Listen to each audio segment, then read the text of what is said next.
नमस्कार दर्शक महानुभावहरू। आजको हाम्रो ब्लग चाहिँ एकजना बहिनीले गर्दै छिन्। म चाहिँ आज सुपारीको बिरुवा रोप्ने क्रममा छु। बर्खा लागिसक्यो, अब हामी खेती किसानी गर्ने मान्छे थोरै मेहनत अहिले गरियो भनेदेखि भविष्यमा यसले नि हामीलाई पनि साथ दिन्छ भन्ने मेन उद्देश्य र कर्म गर्नुपर्छ। माटोलाई चाहिँ हप्तामा एक दिनसम्म भए पनि अन्य काममा बिजी भयो भने हप्तामा एक दिन चाहिँ छनै पर्छ भन्ने हिसाबले काम गरिँदैछ। बिरुवा रोप्ने काम धमाधम हुँदैछ। यसरी थोरै तासतुस बनाएर रोप्यो भनेदेखि अलिक लामो समयसम्म झोडीले छोपिहाल्दैन, किनभने समय समयमा त त्यहाँ हेर्न जान भ्याइँदैन। अलिकति लामो समयमै हेर्न जाने हुनाले चाहिँ यसलाई क्लियर बनाएर रोप्दाखेरि यहाँ भएको मलहरू पनि अन्य झोडीले लगेर बिरुवा चाहिँ नै हुन्। थोरै बिरुवालाई भेला पार्दै रोप्दैछौँ। लगभग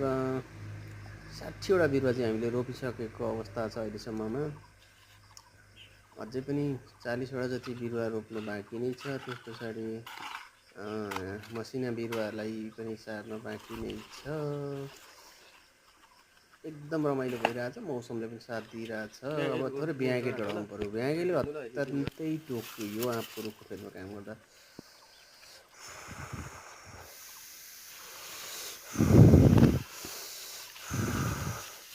बल्दै जस्तो छ।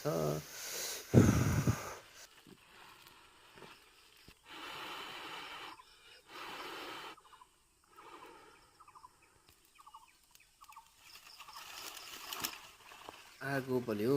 अब चाहिँ नि ब्याँकेलाई चाहिँ एक दुईवटा गुण चाहिँ स्वाहा बनाउनु छ। यति टोक्छ यो ब्याँकीले घाम चर्केको समयमा, कुरै नगरौँ। अब यसको एउटा गोलो मैले देखिसकेको छु रुखमा, त्यसलाई डढाउनु छ पहिलो नम्बरमा। यसलाई डढाउँदैछु, हेर्नुहोला ब्याँकेको गोलो डढाउन कति मजा आउँछ भन्ने कुरा देख्नुहुन्छ। अब यसको गोलो कहाँ थियो भन्दाखेरि एकदम ताकेर पुरै डढ्ने। हेर टोकेर मेरो खुट्टामा यसले। ल हो त्यहाँनिरको गोलो चाहिँ स्वाहा, एकदम स्वाहा नै हुने भयो है। ब्याँकी डढ्यो है। बाली नालीमा यो आँप, लिची, कटहर यस्ता बिरुवामा चाहिँ ब्याँगे नभएको चाहिँ मैले रुख अहिलेसम्म देखिएको छैन।